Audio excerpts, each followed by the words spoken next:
never be defeated. Will never be defeated. Woo! Make some noise! Thank you, Earl.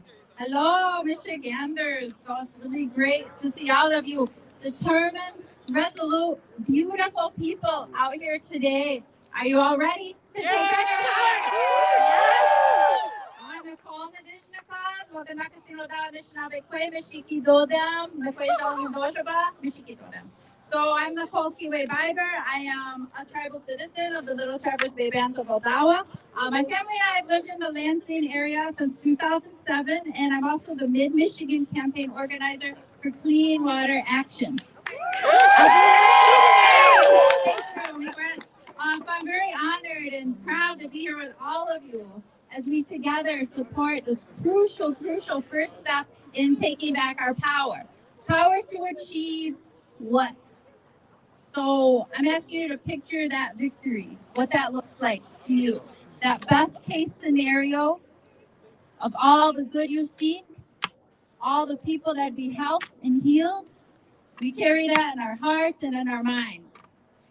So before we hear from our distinguished speakers today from communities across our state and some of our elected representatives who are willing to help our communities take back our power from utility companies, I'd like to tell you a bit more about Taking Back Our Power Coalition and what we're trying to achieve.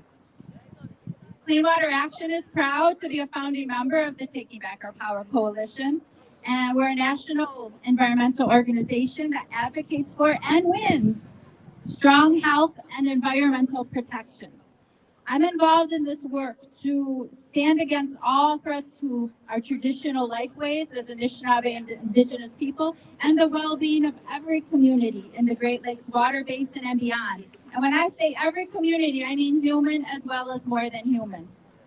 So, that Clean Water Act, that was a grassroots success. What we needed was not our rivers and lakes on fire. We said what was needed and necessary. We did that work, and that's why that happened. It wasn't about the ease of profits for the polluters. It was about what we needed and stood up and said, this is what we deserve, and we all require that clean water. So taking back our power is about taking on the root cause of the threats to our communities. I'm so excited to be standing here and working alongside our partner organization. So when you hear your partner organization, feel free, shout out, get excited. Community Change Action. Woo! Yeah, Detroit Action. Emergent Justice, Michigan Environmental Justice Coalition, League of Creation Voters, Michigan United Action, Moses Action, and Voters Not Politicians, another successful grassroots effort. Together, as we all are, together we form the Taking Back Our Power Coalition to fight for the right to have a say in what happens to our communities. We can no longer allow regulated monopolies and corporations seeking lucrative state contracts to buy their way out of accountability and drown out the voice of the people. So for too long, as we know, way too long, corporations that directly profit from undue influence over our elected officials, they've been allowed to buy their way around Lansing. So Attorney General Nessel announced a range of indictments against the former Speaker of the House, Lee Chatfield, for just that, taking money from corporations he's supposed to be regulating and laundering that through his nonprofit for his personal benefit. And when regulation, sometimes it's like we're supposed to think that's a scary word. That's the same as saying protections. It's protections for us as people, as communities, and for our upcoming generations. So Chatfield's alleged crimes, they're egregious, they warrant accountability, but what's truly scandalous about this revelation from the investigation is the legally sanctioned corruption that it uncovered. So in addition to $180,000 in contributions to Chatfield's campaign and leadership funds, DTE and consumers energy groups were allowed to give $80,000 to Chatfield's 501c4 organization, and that was legally usable for Chatfield's lavish travel and lifestyle. Right? Legal bribery from companies like DTE and Consumers Energy plagues Michigan's political landscape. So here's some stats. I'll do my Bernie. Over the past decade, a staggering 95% of funds from the top 10 corporate contributors to Michigan's state legislators have originated from regulated monopoly utilities or corporations vying for lucrative state contracts. 95%. So it is imperative.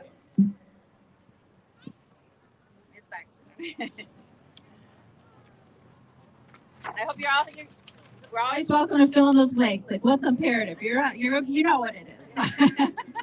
It is imperative that legislators address systemic flaws that enable such corruption to thrive. The public suffers when corporations are allowed to use their political dollars to basically strong arm our elected officials. For example, DTE and Consumers Energy have dumped millions into Lansing to escape accountability. Michiganders pay the highest electric rates in the Midwest and suffer the worst power outages. It's not right. So business as usual is bad business. We're not getting what we pay for and basically funding incompetence. Corporations should not have more influence in our political process than voters. Is that a radical thing to say?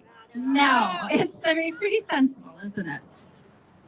So we can fix this system, all right? We can fix this system and take back our power.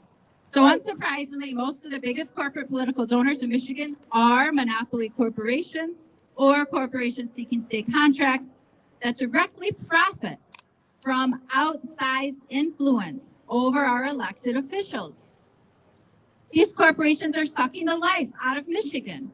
They're impeding our collective ability to care for and heal our communities. There should be some accountability, there should be some trouble, right? So AG Nestle has called on the legislature to implement laws to address the failings of current campaign finance laws. The Taking Back Our Power Coalition, that means all of us here, has the most sweeping set of solutions to address this type of corporate bribery. We have already successfully introduced utility-focused House Bill 5520 and House Bill 5521. Yes, and are also fighting to pass comprehensive state legislation that would close loopholes and prohibit companies holding or seeking state contracts in Michigan from making political contributions. Right. This sorely needed legislation would curb these companies' disproportionate influence and allow everyday Michiganders like us to have our voices heard in our democracy. Have our voices heard. We have creative solutions to bring that put people first. Passing Taking Back Our Power's common sense reforms will allow Michiganders to finally attain accountability from our utilities and our lawmakers and get the essential services we deserve. We'll be able to cast our votes knowing that our voices truly matter and will be listened to. So we thank and more importantly stand with elected officials that are willing to show leadership so that Black, brown, and working class voices are heard. Silence is not an option for our communities, and we'll now hear from our community members and elected officials that support taking back our power. Proud to begin with Representative Wagella, who's shown tremendous leadership in wanting to make our utility companies, particularly DTE, which is the monopoly utility provider in his district, more accountable.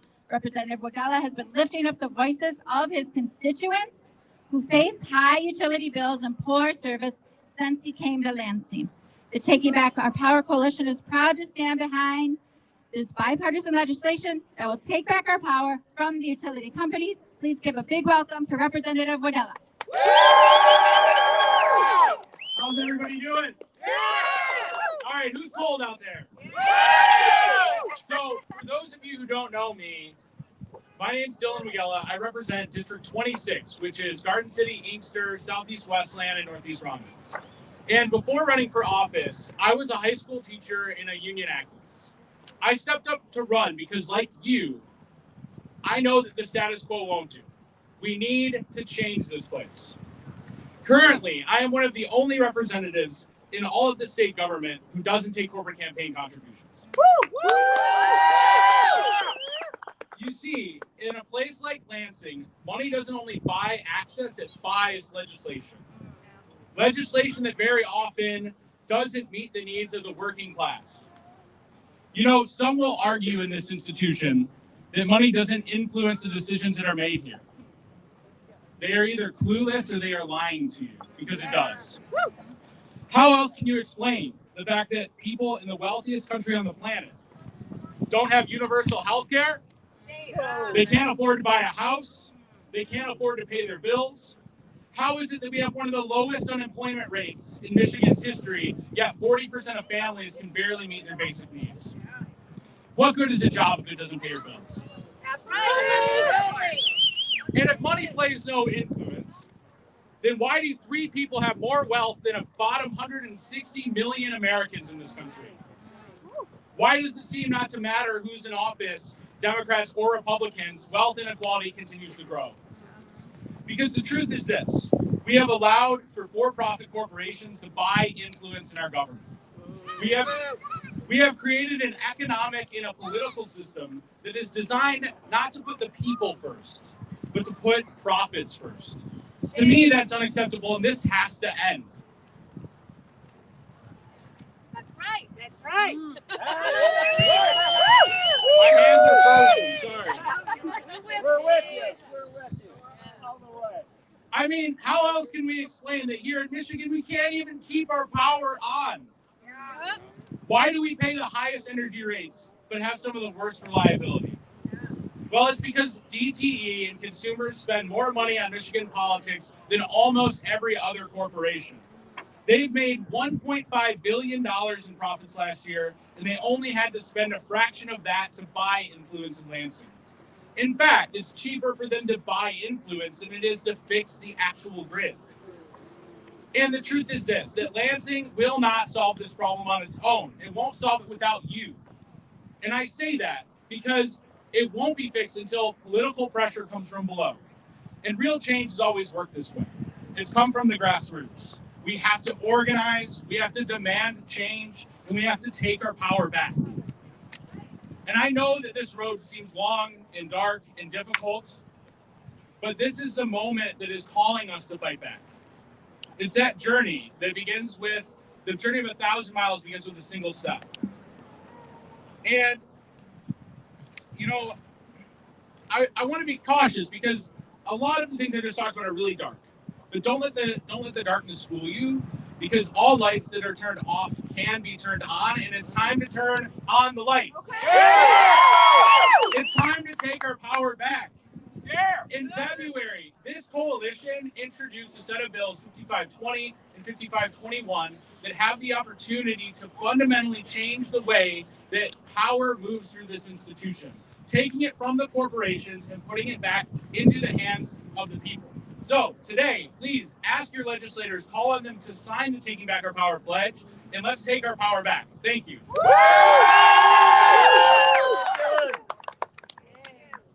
Thank you, Representative Wagella, for your leadership in taking back our power. Yeah. So we're gonna hear from some of the people, right? People you may know, people you may have just met today, and we're all in this with it. So first, we have a speaker going to talk a bit about DTE, Harrison Shelby, member leader of Detroit Action. Thank you. For my native language, I'm from Detroit, so we say, what up, though? What up, I'm honored to be here. this morning, as I was getting ready to come, my mom received a call that she would be receiving her kidney transplant today. And so I had to make a decision whether I was going to be with her or which that was going to be my initial decision. And she said, son, the work continues. And I knew what that meant at the time that I had to come here and I had to give this speech. And also that when I got back home, I had to make sure that everything's ready so when she comes home out of recovery, that she'll be okay. And so as a son of Detroit, I'm honored to stand here and talk about DTE. And so we're gathered here together for a shared purpose, to proclaim our power, the power to shape our future and demand accountability. The Taking Back Our Power Coalition is advocating for Michigan state law to comprehensively prohibit regulated monopoly corporations like DTE from making state and local political contributions. For far too long, our communities have faced unjust and frequent power outages, leaving us in the dark and disconnected. The weather that we're out here experiencing, this is what it feels like to have your power out in the middle of winter. This must change.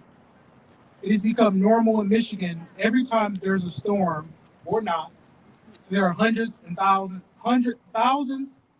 of people who lose power, sometimes for days, losing vital medication. I'm a diabetic. If I lose my insulin, I can't afford to replace that. DC is not doing enough to address the power outages, and the public continues to suffer from corporations that are allowed to use their political dollars to stronghold elected officials. We stand here united in our commitment to take back our power, our voice, and hold DTE and other corporations accountable. Every person in every community deserves reliable services. There are people in my community that who can't afford to pay their DTE, and those who scrape up the change to be able to afford to pay their services should have reliable services. It's a fundamental right. It's not a privilege. It is not a privilege. It's a fundamental right. That's right. Imagine the impact of uninterrupted power in our homes and in our communities. Imagine the peace of mind that comes from knowing that when you flip a switch, the lights will come on. This is not too much to ask for. But the change does not come without effort. It requires us to unite, to speak up, to demand better. We are advocating for equitable access to reliable power because our communities deserve nothing less. And together we stand firm, unyielding, to stand up and demanding accountability for those who are responsible. We will not be silenced or ignored. And let's make this message ring loud and clear from the Capitol in every corner of our state, that we will not rest until every family has reliable power that they need to thrive. We will work tirelessly to ensure that DTE meets its obligations to our community. And I'm going to do a quick call and response before I end. We've got the power. Hold on, let me take that back. Who's got the power? We got the power.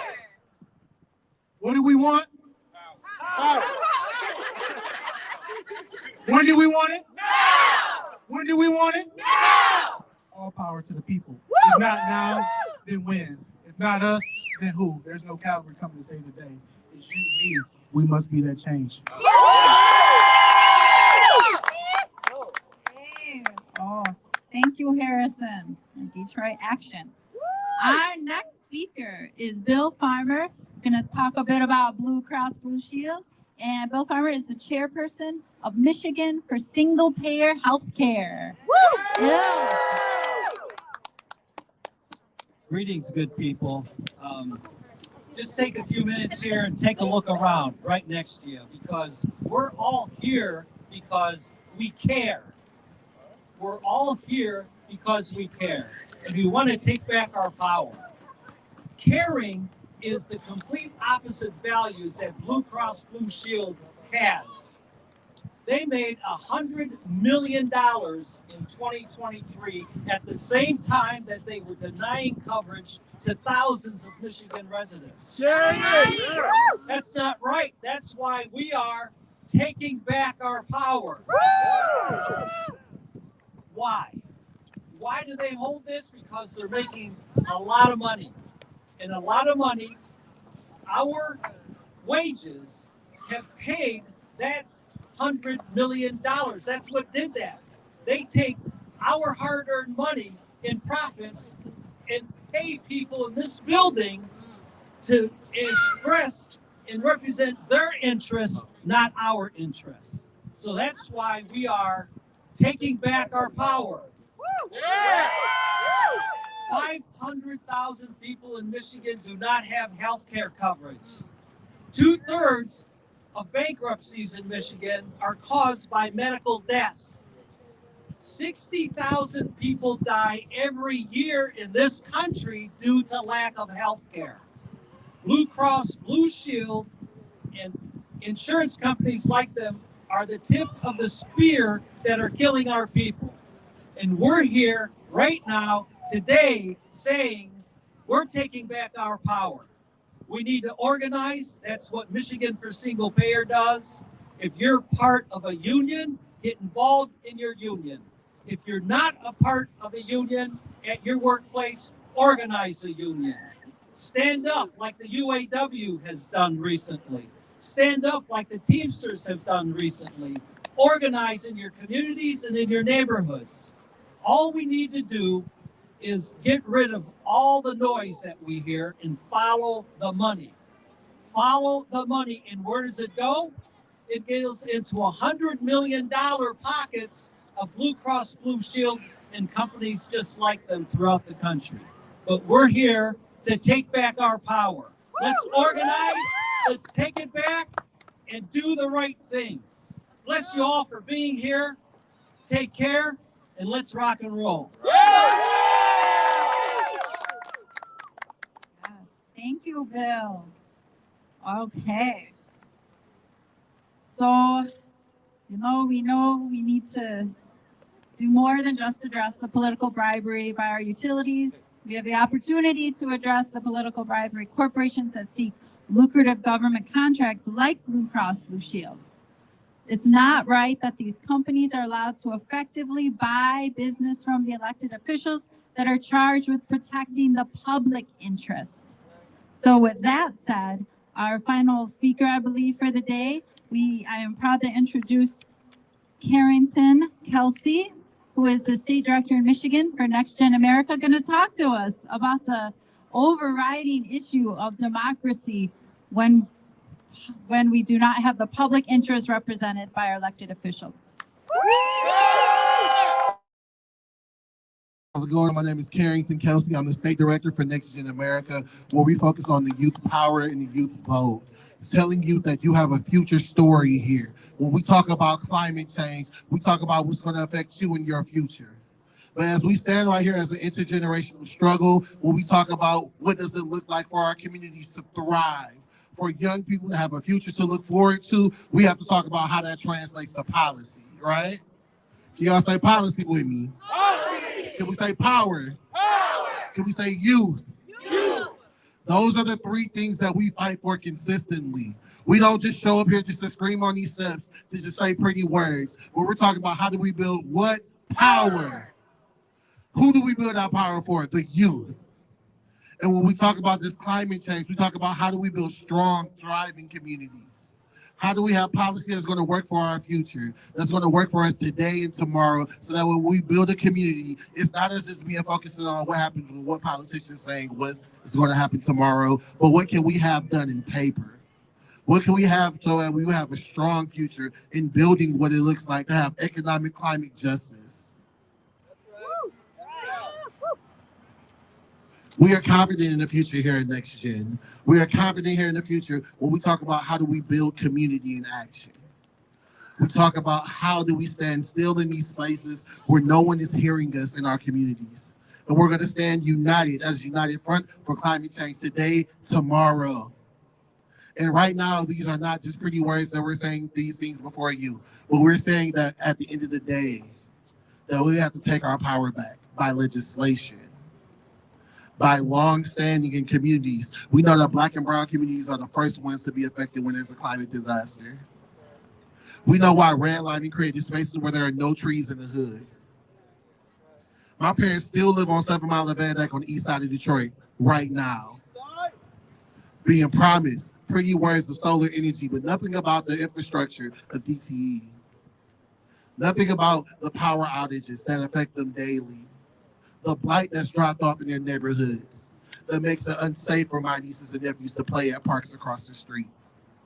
So when we talk about climate change, we have to be very clear about who we fight for and who has the power, which is the youth, which is how we build legislation, how we build coalitions. So I want to hear youth, power, policy, youth, power, policy. We're here to stand. Youth, power, policy. Youth power policy. Youth, power, policy. Youth power policy. We're here to stand in the void with you for the future, for climate change, and for our youth. Thank you. Hey, Rich Carrington. This has been great. We're still here together, right? We still doing the work today, doing the work every day. We're the ones they are to hear from. We're the ones who have the voices that represent our needs, what's necessary, our health, and our healing. So, whatever they did before, whatever money they took before, it's what they do from this point forward. We're going to set them free to do their job, which is to be in partnership with we, the people. On behalf of Clean Water Action, thank you all for joining us, taking back our power. Miigwech. I think we got Charles giving us some chants on the way to lunch. All right. We always need you. No justice, No peace.